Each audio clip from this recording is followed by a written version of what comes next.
அமெரிக்காவினுடைய அதிபர் Donald Trump மீது அமெரிக்காவில் ரொம்ப பெரிய அதிர்ச்சி. சொந்தமாக யூத லாபி, யூதர்கள், அவர் ஒரு கிறிஸ்தவர்களும் யூதர்களும் அந்த யூத லாபியின் மூலமாக இவரை மட்டும் நீங்கள் தாக்குதல் நடத்துங்கள், ஈரானை இதோடு நாம் மௌனித்து விட்டால் நாம் பெரிய வல்லரசாக அரபு நாடுகளோடு இன்னும் நெருக்கத்தை விளைவிக்கலாம் என ஒரு ஆசை அவருக்கு சொல்லப்பட்டது.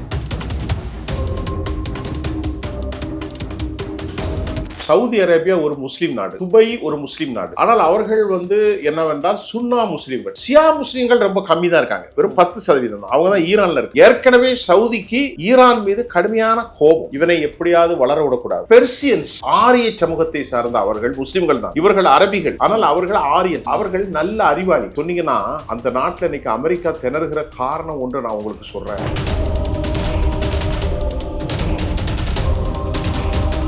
உலகத்திலே பெரிய பொய்யன் அமெரிக்க அதிபர் டொனால்ட் ட்ரம்ப். அவர் என்ன சொல்றாருன்னா, இந்த போர் நமக்கு தேவையற்றது, இந்த போர் நமக்கு என்ன தேவை, நாம இஸ்ரேல்ல போர் செய்யணும்னு நீங்க அந்த லாபிக்கு உள்ளாகிட்டீங்க, யூதர்கள் தான் உங்களை உள்ளாக்கிட்டார்கள்.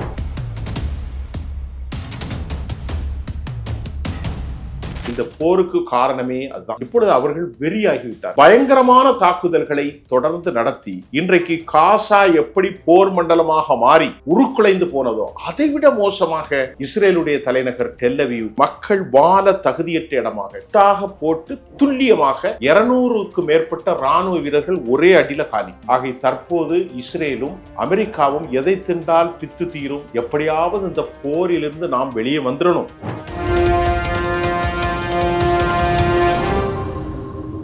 மன்னராட்சிக்கு எதிராக சவுதி அரேபியாவில் வந்துவிட்டால் தங்களுடைய இருப்புக்கு ஆபத்தாகிவிடும். ஒசாமா பின் லேடன் மாதிரி பல லேடன்கள் தொடங்கிவிட்டால் அந்த நாட்டுல சவுதி கொழுக்க முடியாது. இந்த பயத்துல தான் இப்ப என்ன சொல்றாங்க Saudi, mister president Donald Trump begging request to Donald Trump, please எப்படியாவது அவனை அறகுற உயிரா விட்டுறாதீங்க, யார ஈரான் முழுக்க சாகடித்துக் கொள்ளுங்கள் அப்படின்னு சொல்றாங்கிற செய்தியை நான் சொல்லல.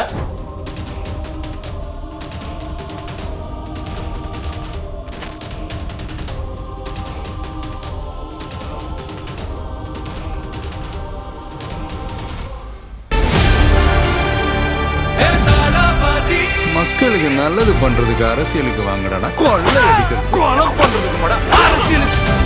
சம்மர் வந்தாச்சு. What's your plan for this holiday? எங்க கிட்ட விட்டுருங்க, நாங்க பாத்துக்கிறோம். VGD holidays. GT Holidays, South India's #1 travel brand. Sir வணக்கம் சார். வணக்கம். எப்படி சார் இருக்கீங்க? நல்லா இருக்கேன். Super sir. ஆக்சுவலா இந்த உலகையே பயமுறுத்திட்டு இருக்க ஒரு விஷயம் இந்த ஈரான் இஸ்ரேல் போர் தான் சார். ஆமா. ஒரு பக்கம் அமெரிக்கா இஸ்ரேலுக்கு தொடர்ந்து அவங்களுடைய ஆதரவு கொடுத்து இப்ப இந்த போரானது அமெரிக்கா வர்சஸ் அந்த ஈரான்றத மாறி இருக்கு. ஆக்சுவலா இந்த பேச்சுவார்த்தை நடக்குதுன்னு சொல்லிட்டு இந்த போரின் மூலம் சொல்லிட்டு இருக்காங்க. ஆனா ஒரு பக்கம் ஈரான் என்ன சொல்றாங்க, இந்த பேச்சுவார்த்தையே நடக்கவே இல்லை அப்படின்னு சொல்றாங்க. ஈரானோட அந்த கைதான் இந்த போரில் ஓங்கி இருக்குன்னு சொல்றாங்க. இதை எப்படி பாக்குறீங்க சார்? முதல்ல நீங்க சொன்ன செய்தி உண்மையான செய்தி. பேச்சுவார்த்தை அறிவிப்பு செய்தார்கள். ஓகே, பேச்சுவார்த்தை நாங்கள் நல்ல முனையில் we are going to touch, நல்ல ஒரு ப்ராஸ்பெரிட்டியாக ஒரு இடத்தை அடைஞ்சிருக்கோம், பேச்சுவார்த்தை நல்லா போயிட்டு இருக்கு அப்படின்னு சொன்னாரு. அப்ப நாம என்ன நினைக்கிறோம், ஓஹோ நல்ல பேச்சுவார்த்தை போகுதுன்னா உலகத்திற்கே ஒரு தீர்வு வந்துருச்சு. அப்படி இருக்கும்போது ஈரானுடைய வெளிவிவகாரத்துறை அமைச்சர் அப்பாஸ் அராக்சி சொல்றாரு, அப்படி ஒரு சம்பவமே எங்களுக்கு ஞாபகத்துல இல்லை, அப்படி ஒரு பேச்சுவார்த்தை இல்லை. உலகத்திலே பெரிய பொய்யன் அமெரிக்க அதிபர் டொனால்ட் ட்ரம்ப். அவர் பொய் சொல்கிறார். எதற்காக பொய் சொல்கிறார் என்று சொன்னால், அவரிடத்தில் தற்போது ஆயுதங்கள் இல்லை. அவர்கள் ஆயுதங்களை சேமிப்பதற்காக, அமெரிக்காவிடத்திலே ஒரு போதிய அளவு ஆயுதங்கள் இல்லை என்பது எல்லோருக்கும் தெரிந்த உண்மைதான். ஆனால் அந்த ஆயுதங்களை சேமிப்பதற்காகவும் தனது பிராக்சிகளான மத்திய கிழக்குக்கும் இஸ்ரேலுக்கும் ஆயுதங்களை அனுப்புவதற்காகத்தான் அவர்கள் இந்த நேரத்தை எடுத்துக்கொள்கிறார் தவிர உண்மையிலே அவர்களுக்கு போர் நிறுத்தத்திற்கு ஒப்பந்தம் இல்லை. ஒருவேளை நாங்கள் பேச நினைத்தால் நாங்கள் சொல்கிற கண்டிஷனுக்கு அவர்கள் ஓகே சொன்னால் மட்டும்தான் நாங்கள் பேச்சுவார்த்தைக்கு செல்லலாமா என்பதை யோசிக்கிறோம். ஆனால் பெரும் பொய்யை சொல்கிறார், அப்படி ஒரு சம்பவமே நடக்கவில்லை என்று அவர்கள் தெளிவாக அறிவித்து விட்டார்கள். ஓகே, ஆனா இப்போ அமெரிக்கா தான் நினைச்சா என்ன வேணா பண்ணலாம்னு ஒரு நினைப்போட தானே சார் இருக்காங்க. இப்ப அவங்களுடைய அந்த படைகள்லாம் ஈரான் மேல இறக்கிறதுக்கான தயார் நிலையில இருக்கிறதா அந்த செய்திகள் வருது. இல்ல, நீங்க சொன்னது ரொம்ப முக்கியமான விஷயம்.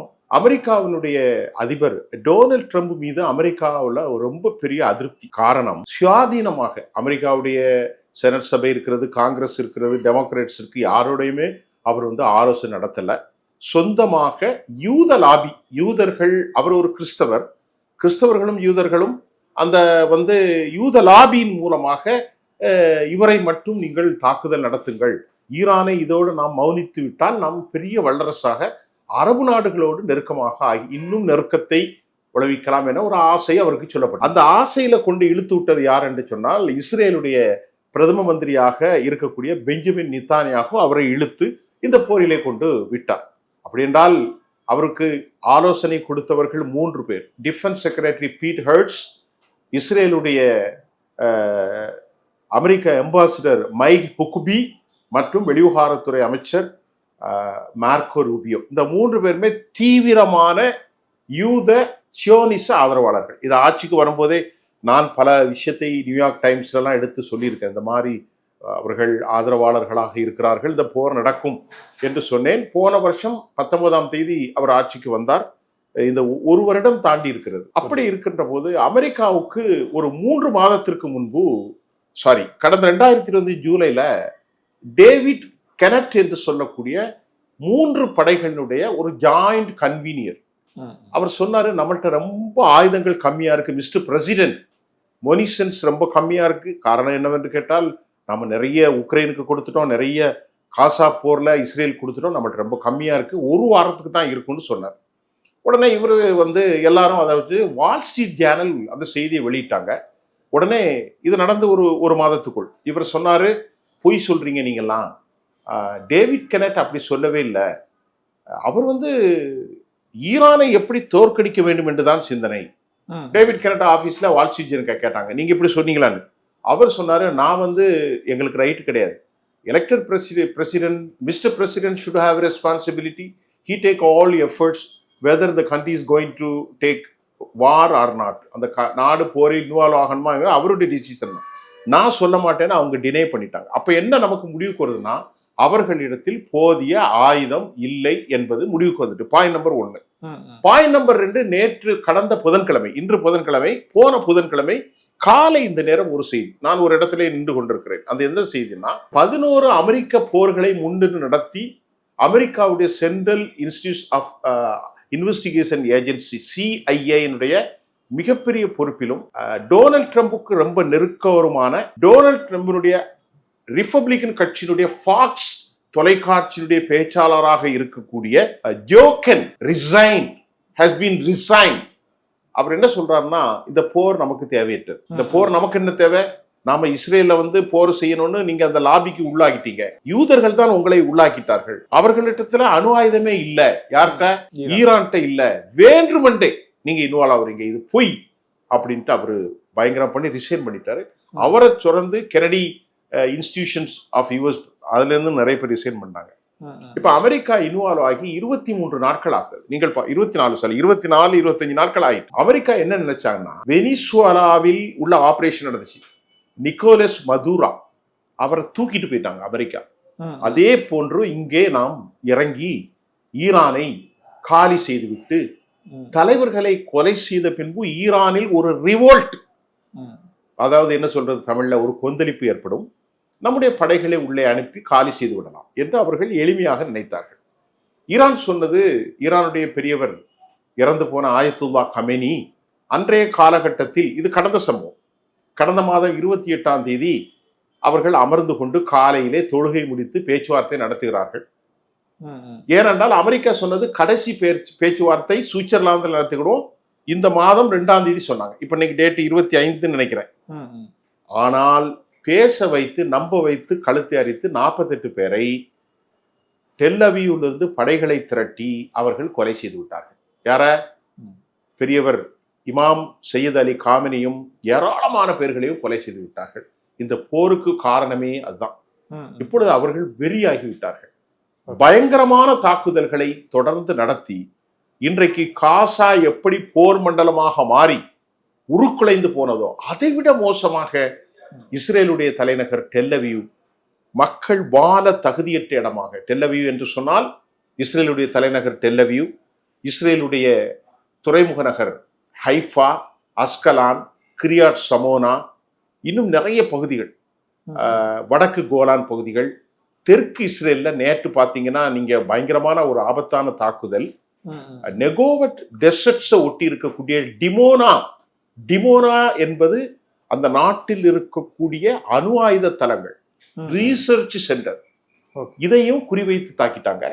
அப்புறமா இன்னொரு இடத்தையும் அவர்கள் தாக்கிட்டார்கள். அதாவது அது பேரு அரிசத். இந்த 2 இடங்களையுமே தாக்கிட்டாங்க. 1000 கிலோ வார் ஹெட்ஸ் கொண்டிருக்கக்கூடிய ஃபத்தா 2 அல்லது சிஜில், எதுன்னு தெரியவில்லை, அதை கரெக்டாக போட்டு துல்லியமாக 200க்கு மேற்பட்ட ராணுவ வீரர்கள் ஒரே அடியில காலி.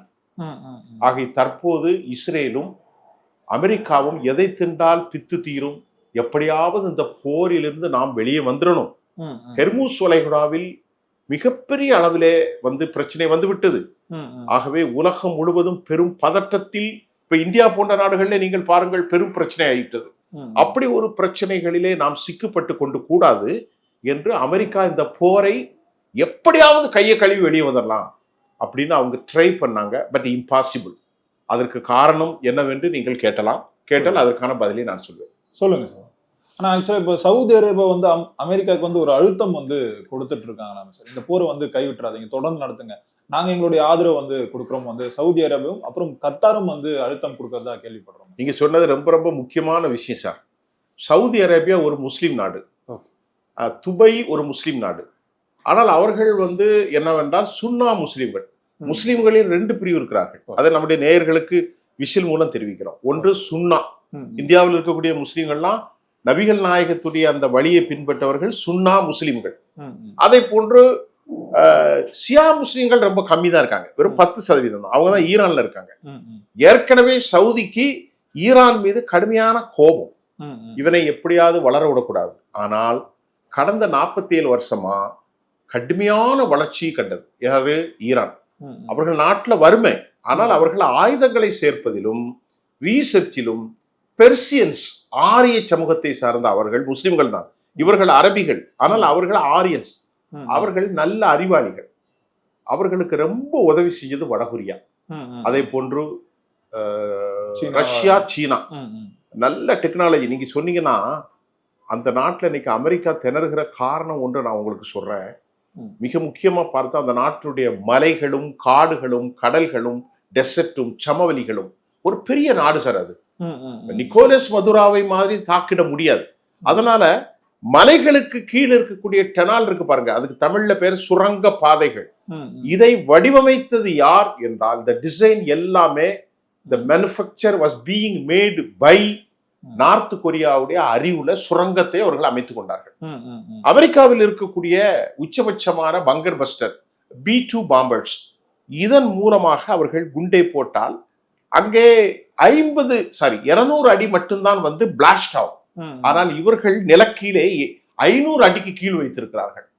அமெரிக்காவுடைய B2 பாம்பர்ஸ் மொத்த வெயிட் 14,000 கிலோ, ஒன்லி 14 டன். அதனால கூட தொலைக்க முடியாது. அந்த அளவுக்கு அவர்கள் கீழே இருந்ததுனால இன்றைக்கு காலை இஸ்ரேல் சொல்லியிருக்கு 3000 நிலைகளில் நாங்கள் தாக்குதல் நடத்தியிருக்கிறோம். ஒட்டு மொத்தமா 13,000 குண்டுகளை போட்டிருக்காங்க அமெரிக்கர்கள். எத்தனை குண்டு? ஆனாலும் கூட அவர்கள் இன்று நின்று நிலைத்து அடித்து கொண்டே இருக்கிறார்கள். நாங்கள் வரமாட்டோம் சமாதானத்துக்கு, நாங்கள் வரப்போவதில்லை சமாதானத்துக்கு, நீ துரோகி, நீ பொய்யன் என்று வெளிவிவகாரத்துறை அமைச்சர் அப்பாஸ் அராக்சி சொல்லிக் கொண்டிருக்கிற காரணம், அவர்களிடத்திலே லட்சக்கணக்கான ஷாஹின் ட்ரோன்கள் இருக்கிறது. அவர்களிடத்திலே பலாயிரக்கணக்கான ஃபத்தா 1, ஃபத்தா 2, அதே போன்று Shahab 1, Shahab 2, maneuverable Sejjil ballistics missile, hypersonic missile, அதே போன்று அவர்களிடத்திலே ஏராளமான கொர்ரம்சோர் 1423, அதே போன்று இமாமத், அதே போன்று ஹஜ் கசம், இப்படி ஏராளமான பேர்களில் ஆயிரக்கணக்கான மிசைல்கள் இருக்கிறது. அதுல ஒரு 5000த்திற்கு மேற்பட்ட பாலிஸ்டிக் மிசைல்கள். அதுல 2 இருக்கு சார். ஒன்னு ஐசிபிஎம். ஐசிபிஎம்க்கு தமிழ்ல என்ன இருக்குன்னா இன்டர் கான்டினென்டல் பாலிஸ்டிக் மிசைல். அது கண்டம் விட்டு கண்டம் பாயும். அதுல ஒன்று. இன்னொன்னு ஐஆர்பிஎம், இன்டர் ரேடியேட் பாலிஸ்டிக் மிசைல். இப்ப என்னன்னா அவர்களிடத்துல 2000 கிலோமீட்டர் மட்டும்தான் டச் பண்ணக்கூடிய ஐசிபிஎம் இருக்கு அப்படின்னு சொல்லும் நேரத்துல, இல்லடா என்கிட்ட 4000 இருக்கு அப்படிங்கிறத எடுத்து காட்டினார்கள். நீங்களே பார்த்திருப்பீர்கள். டியூகோ கார்சியா என்கின்ற இந்திய பெருங்கடலில் ஒரு தளத்திலே அவர்கள் அடித்து காட்டினால் இன்றைக்கு ஐரோப்பிய நாடுகள் எல்லாமே கதிகலங்கி விட்டது. நீங்கள் கேட்ட கேள்வி விட்டுவிட்டு நான் மற்ற செய்தியை வந்து விட்டேன். சவுதி அரேபியா ஏன் பயப்படுகிறது என்று நான் சொன்னாக்கள் இது எப்படி வந்து விட்டேன். சவுதி அரேபியாவுக்கு என்ன பயம் என்றால், சவுதி திண்டு கொழுத்து போன ஒரு தேசம். அவர்களுக்குள்ளே இருக்கிற கோடி உலகத்தில் யாருமே இல்லை. ஒரு உதாரணத்தை நான் உங்களுக்கு சொல்கிறேன். கடந்த 2025ஆம் ஆண்டு அமெரிக்க அதிபர் டொனால்ட் ட்ரம்ப் அவர்கள் சவுதி அரேபியாவுக்கும் யுனைடெட் அரபு எமிரேட்ஸுக்கும் கத்தருக்கும் வந்தார். அவர் பெற்றுக்கொண்ட முதலீடு அளவும் 300 லட்சம் கோடி. 1 லட்சம் கோடி அல்ல சார், 2 லட்சம் கோடி அல்ல, 300 லட்சம் கோடி ரூபாய்களை சவுதி அரேபியாவிடத்திலும் இருந்தும் கத்தரிடமிருந்தும் UAE இடத்திலிருந்து பெற்றுக்கொண்டு அமெரிக்காவினுடைய ஆர்டிபிஷியல் இன்டெலிஜென்ஸ் மட்டும் 50 லட்சம் கோடி இன்வெஸ்ட் பண்ணாங்க. அது மட்டும் இல்ல, நாம ஒரு வீட்டுக்கு போறோம், 1/2 கிலோ ஸ்வீட் வாங்கிட்டு போறோம், 2 கிலோ ஸ்வீட் 1 கிலோ வாங்குவோம். அவர் வந்ததுக்கு அவருக்கு கிஃப்ட் அப்துல் ரஹ்மான் அல் தானி கத்தருடைய தலைவர் கொடுத்த பரிசு என்ன தெரியுமா? 4000 கோடி பெருமானம் உள்ள சேட்டிலைட் தொழில்நுட்பங்கள் கொண்ட ஒரு பெரிய விமானத்தை கொடுத்தார்கள், போயிங் விமானத்தை. மிஸ்டர் பிரசிடென்ட், நாங்கள் உங்களுக்கு தருகிறோம் என்று. அப்படி என்றால் அவர்களுடைய உறவு எப்படி இருக்கு பாருங்க. அதுக்கு காரணம் என்ன தெரியுமா sir? Saudi அரேபியாவுடைய Mohammed bin Salman, அதே போன்று யுனைடெட் அரபு எமிரேட்ஸுடைய முகமது ஜவாத் மற்றும் குவைத்துடையவர்கள்லாம் அவர்கள் இஸ்லாமிய அடிப்படையிலான ஜனநாயக ஆட்சி நடத்தவில்லை. மாறாக அவர்கள் அதாவது கிங், அதாவது என்ன சொல்றது, மன்னராட்சி நடத்துகிறார்கள். அப்படி வரும்போது நாளை ஈரான் வெற்றி பெற்று ஒரு அணு ஆயுத நாடாக உருவாகி, பலிஸ்டிக் மிசைல்கள் அணு ஆயுத நாடுகள் இப்படி உருவாகிவிட்டால் ஒரு ரெவல்யூஷன் மன்னராட்சிக்கு எதிராக சவுதி அரேபியாவில் வந்துவிட்டால் தங்களுடைய இருப்புக்கு ஆபத்தாகிவிடும். ஒசாமா பின் லேடன் மாதிரி பல லேடன்கள் தொடங்கிவிட்டால் அந்த நாட்டுல சவுதி கொழுக்க முடியாது. இந்த பயத்துல தான் இப்ப என்ன சொல்றாங்க Saudi, mister president Donald Trump, begging request to Donald Trump, please எப்படியாவது அவனை அறகுற உயிரா விட்டுறாதீங்க, யார ஈரான் முழுக்க சாகடித்துக் கொள்ளுங்கள் அப்படின்னு சொல்றாங்கிற செய்தியை நான் சொல்லல, நீங்க போய் பாருங்க, நம்ம நேயர்களும் பாருங்க. நேற்று நியூயார்க் டைம்ஸ் இந்த செய்தியை வெளியிட்டிருக்கு. எப்போ வெளியிட்டிருக்கு?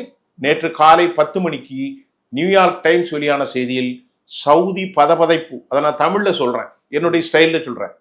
ஐயோ ஈரானை விட்டுறாதீங்க, விட்டுட்டா எங்க பாடு ரொம்ப சிக்கலாயிரும்னு சொல்லி சவுதி கடும் அழுத்தத்தை அமெரிக்க பிரசிடென்ட்டும் அமெரிக்காவுடைய defence secretary mister Peter Hegseth சவுதியினுடைய முகமது பின் சல்மான் சொல்வதாகவும், அது இந்த செய்தி வெளியிட்டோன்னா சவுதி மறுக்கணும் இல்ல, சவுதி மறுப்பு தெரிவிக்கல, அமைதியா இருக்கான். அப்ப என்ன அர்த்தம்? இதுதான் உண்மை அப்படிங்கிறது அர்த்தம். ஆனால் எந்த சக்தியாலையும் நிறுத்த முடியாத அளவிற்கு இந்த 7 வேவுகள் பயங்கரமான தாக்குதல். அதுல ஒரு மிக முக்கியமாக அமெரிக்கா காட்டிய பூச்சாண்டி இன்றைக்கு உடைந்திருக்கிறது. அமெரிக்காவில் என்ன சொன்னாங்க, ஒரு பொத்தானை அமெரிக்காவும் இஸ்ரேலும் அழுத்தினால் உலகம் தூள் தூளா ஆகும் என்று they have been created for lot of என்ன சொல்றது illusion has to be made. ஒரு மாய தோட்டம், ஒரு portrait செய்யப்பட்டது. அமெரிக்கா சொன்னது, எங்களிடத்தில் இருக்கக்கூடிய தாட் சிஸ்டம், அதாவது ஹை டெர்மினல், அதாவது டெர்மினல் ஹை ஆட்டிடியூட் ஏர் டிஃபென்ஸ் சிஸ்டம், இது அமெரிக்காட்ட உள்ளது. இதுக்கு பேர் தாட் அப்படின்னு சொல்றது. இரண்டாவது அமெரிக்காவிடத்தில் இருக்கக்கூடிய பெட்ரியாட். மூன்றாவது இஸ்ரேலில் இருக்கக்கூடிய iron dome, iron beam, David sling, arrow 3, arrow 2. இதை எல்லாவற்றையும் ஈரானுடைய வலிமையான வார்ஹெட்ஸ் கொண்டிருக்கக்கூடிய ஜிபிஎஸ் கருவி பொருந்திருக்கக்கூடிய சுற்றுப்பாதையில் 17,000 கிலோமீட்டரில் வேகமாக வந்து மெனுவரபிள் சிஜில் இப்படியே போய் இப்படி வந்து ஒரு டான்சிங் 17,000 கிலோமீட்டர்ல டான்ஸ் ஆனா யாரால பிடிக்க முடியும்? அது அடித்து அந்த நாட்டில் அது வர்றதுக்கு முன்னாடி ஏராளமான ஷாஹின் ட்ரோன்களை அனுப்புகிறார்கள். இந்த ஏர் டிஃபென்ஸ் சிஸ்டம் 1-2 தான் மறிக்கும், இது 100 கணக்கில் வந்துருது. அதை மறிச்சுக்கிட்டு இருக்கிற நேரத்தில் வித்தின் ஃபியூ செகண்ட்ஸ்ல பலிஸ்டிக் அனுப்புறாங்க. பலிஸ்டிக் வந்து என்ன ஆகுது, டக்கு டக்குன்னு மேலே கீழே போனோன்னு குழம்புற நிலையில அதுல இருந்து என்ன ஆகுது, கிளஸ்டர் பாம் பிரியுது, 80 குண்டுகளாக பிரியுது. கிளஸ்டர் என்பது என்ன சொல்றது, தமிழ் என்ன சொல்றது, கொத்துக்குண்டு. அது பிரிந்து ஆங்காங்கே திசை திரும்பி அதை கட்டுப்படுத்த முடியாமல் இந்த பலிஸ்டிக் தன் இலக்கை துல்லியமாக அடித்து ஆயிரக்கணக்கான பேர் கொல்லப்பட்டு விட்டார்கள். எங்க? இஸ்ரேல்ல. இப்போ என்னன்னா, இஸ்ரேலுடைய பிரதமர் பெஞ்சமின் நெத்தன்யாகுக்கும் இஸ்ரேலுடைய மொசாத், இஸ்ரேல்ல 3 படம் இருக்கு. ஒன்னு மொசாத், இன்னொன்னு சின்பட், இன்னொன்னு ஆர்மன். ஒன்னு இன்டர்நேஷனல் ஃபோர்ஸ் மொசாத் உளவு அமைப்பு, சின்பட் என்பது டொமஸ்டிக், ஆர்மன் என்பது இராணுவத்திற்கான உளவு அமைப்பு. எல்லாமே ஃபெயில் ஆயிட்டு நிறைய பேர் இறந்து போயிட்டாங்க. அதை சொல்லல. இப்ப ஈரான் வந்து என்னன்னா வெறித்தனமாயிட்டு, வெறித்தனமான எங்க தலைவர்களை கொண்டு போட்டீங்க, 100 பேர்கிட்ட கொண்டுட்டாங்க ஈரான்ல. அதனால நாங்க விட போறதுல ரிட்டாலியேஷன் அப்படிங்கறதா இப்பொழுது நிலைமை. இப்ப இவங்க கீழே விழுந்து மீசையில் மண் விட்டாத கரையாக அமெரிக்கா சொல்கிறது. அமெரிக்கா வந்து ரொம்ப மோசமாயிட்டு, எப்படியாவது இந்த போரை நிறுத்திவிட வேண்டும் என்று சொல்கிறார்கள். அமெரிக்கா தனித்து விடப்பட்டதற்கு ஒரு உதாரணம். இந்த போர்ல ஒரு முக்கியமான செய்தி என்னவென்றால், சார் இப்போ அமெரிக்காவுக்கு இப்ப என்ன பிரச்சனைன்னு சொல்றேன் சார். இந்த போர்ல யார்கிட்ட சார் பேச்சுவார்த்தை நடத்த முடியும்? பேச்சுவார்த்தை நடத்துவதற்கு தலைமை பொறுப்பில் இருக்கிற சையத் அலி காமினியை கொலை செய்துட்டீங்க. அப்புறமா அலிலாரிஜானி, அவர் ரொம்ப ஒரு PhD படிச்சவர், அவரை கொலை செஞ்சிட்டீங்க. ராணுவ தளபதிகள் எல்லாத்தையும் கொலை செஞ்சிட்டீங்க உளவுகளின் மூலம். ஆனா அவங்க சொல்றாங்க, நீங்கள் கொள்ள நாங்கள் வந்து கொண்டே இருக்கோம். அதுக்கு காரணம் என்ன தெரியுமா? அந்த நாட்டில் இருக்கக்கூடிய 31 ப்ராவின்ஸ் மாகாணங்களை தனித்தனி நாடுகளாக வைத்திருக்கிறார்கள். இப்ப நம்ம தமிழ்நாடு ஒரு தனி நாடு. ஒரு பேச்சுக்கு சொல்ல வரேன், கூட்டாட்சி கொண்டிருக்கக்கூடிய மத்திய அரசு ஒரு தனி, தமிழ்நாட்டுக்கு தனி ராணுவம், தமிழ்நாட்டுக்கு ஒரு தனி ஃபண்டு, கேரளா, பக்கத்தில் இருக்கக்கூடிய அந்தமான் நிக்கோபர், அப்புறமா ஒரிசா, கர்நாடகா, தெலுங்கானா, எல்லா ப்ராவின்ஸையும் தனித்தனியா வச்சுட்டான்.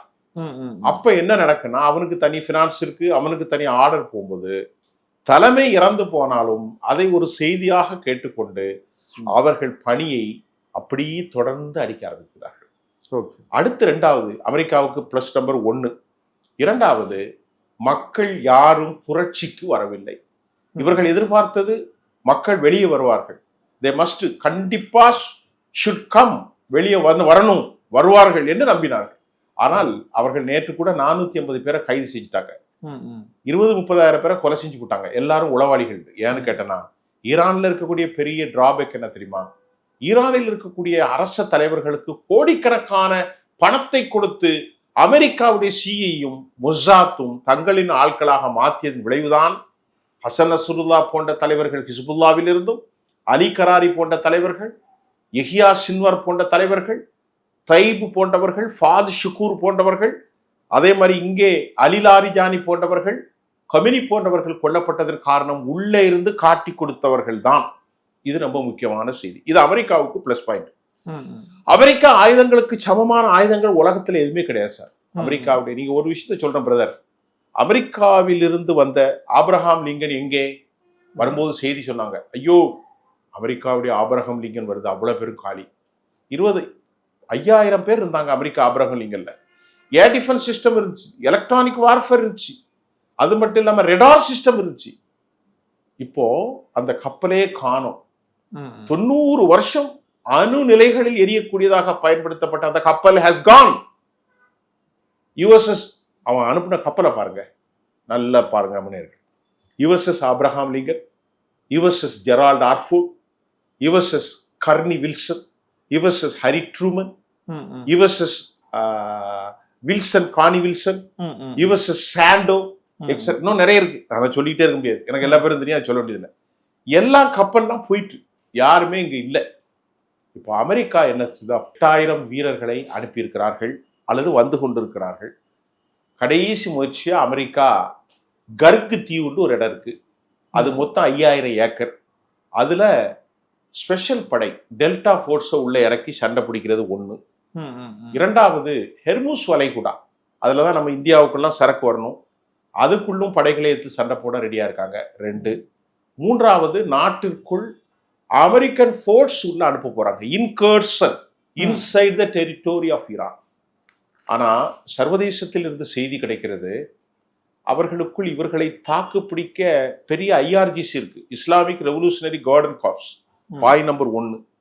அதே போன்று பஸ்ஜி என்று சொல்லக்கூடிய 3-4 லட்சம் படைகள் இருக்கிறார்கள். விசுவாசமான loyalty, it's a basically structure on ideology. இஸ்லாமிய அந்த குழுக்கள், இது ரெண்டாச்சா. ம், ம். மூன்றாவது அந்த நாட்டில் உள்ள ராணுவம். நான்காவது அவங்களுடைய ப்ராக்சி ஹிஸ்புல்லா, ஹமாஸ், அதை போன்று ஹத்தாபி ஹிஸ்புல்லா, ம். இப்படி ஏராள லட்சக்கணக்கில் இருக்கும்போது அமெரிக்காவுடைய உடல்கள் கூட மிஞ்சாது.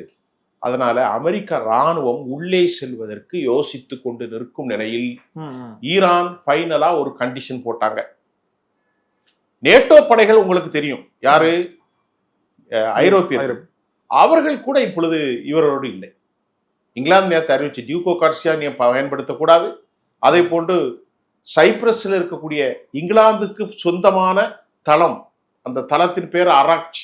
இல்ல சார், அதுக்கு வந்து வேற காரணங்கள் வந்து சொல்றாங்க சார். இப்ப அமெரிக்கா வந்து கிரீன்லாந்து வந்து கேட்டாங்க. சோ இதன் காரணமா தான் சப்போர்ட் பண்ணாம இருக்காங்க. உண்மைதான், ஓகே. நீங்க சொன்னது உண்மை. ஏனென்று கேட்டால் அவங்க கொஞ்ச நெஞ்ச விளையாட்டு பண்ணல, நம்ம நாட்டை மட்டும் விளையாட்டு பண்ணல சார். அவன் கூட இருந்து கொண்டே கிரீன்லாந்த கேட்டான், கனடாவை 51வது ஸ்டேட்டா கேட்டான், கடுமையான காட்டுல இருந்தான். இப்போ அதனால இந்த 2 தளங்களையும், அதாவது RAF ஃபேர்ஃபோர்டுங்கிற தளத்தையும் பயன்படுத்தாத, டியூகோ கார்சியாவும் பயன்படுத்தக்கூடாதுன்னு யாரும் சொல்லிட்டா, இங்கிலாந்து சொல்லிட்டு, ஜெர்மன் சொல்லிட்டு, இது சமாதானத்துக்கும் உலக கட்டமைப்புக்கும் எதிரானது அமெரிக்கா செய்யறது மீறல் நடவடிக்கை.